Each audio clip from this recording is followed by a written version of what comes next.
I think the Shanghai communique began a process.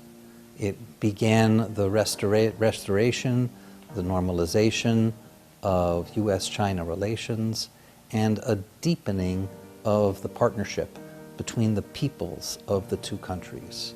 And I think throughout the last half century, we have seen a transformation of the world because of this partnership, because of this cooperation between the peoples of the two countries.